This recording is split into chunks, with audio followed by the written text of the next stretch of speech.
আমাদের সংস্কৃতি, আমাদের সংস্কার সর্বদা থাকবে আমাদের সাথে। ভারতের মহান গ্রন্থ আর কাব্যের সম্পূর্ণ সংকলন। সাবস্ক্রাইব করুন তিলক। দাঁড়াও দারুক,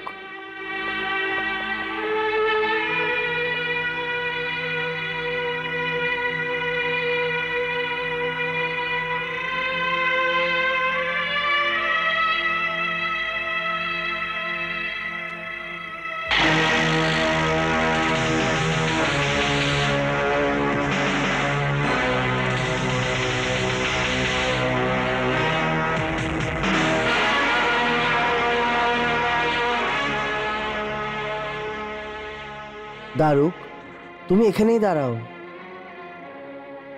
অর্জুন, এখান থেকে তুমি ওই রথের সারথি হয়ে যাও। যথা আজ্ঞা মধুসূদন।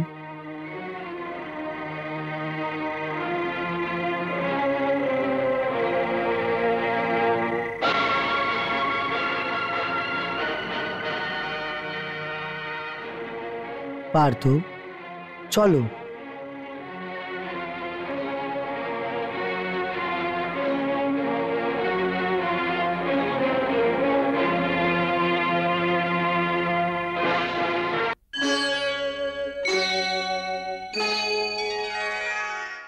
চলো রথ।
দেখো, এখন আমরা 7টা পর্বতকে ছাড়িয়ে যাব পার্থ।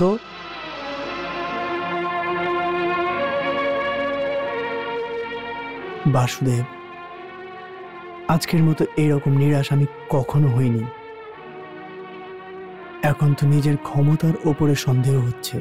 হে অর্জুন, আমি সর্বশ্রেষ্ঠ ধনুর্ধর, এই অহংকারে তুমি পুরোপুরি ডুবে গেছিলে। এটার মানে তোমার অহংকারের হরণ হয়ে গেছে। আর ক্ষমতার অধিকারী হওয়ার সাথে সাথে বিনয়শীল হওয়াও অত্যন্ত প্রয়োজন। স্বয়ং বলশালী হয়ে কখনো অন্যদের তুচ্ছ বলে মনে করতে নেই। তুমি নিজেরই অহংকারে এসে ব্রাহ্মণ পুত্রের রক্ষা করতে গেছিলে। তোমার কল্পনা ছিল যে কি তুমি মৃত্যুকেও জিতে নিতে পারবে। আসলে তুমি এটা ভুলে গেছো যে এই সংসারে একটা এই পরম সত্য, আর ওটা হচ্ছে মৃত্যু, যাকে কেউই পরাজিত করতে পারেনি, না তুমি আর না আমি।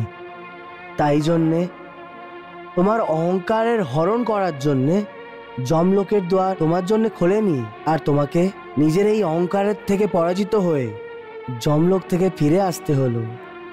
বাসুদেব, আমাকে আর লজ্জিত করো না। চলো পার্থ।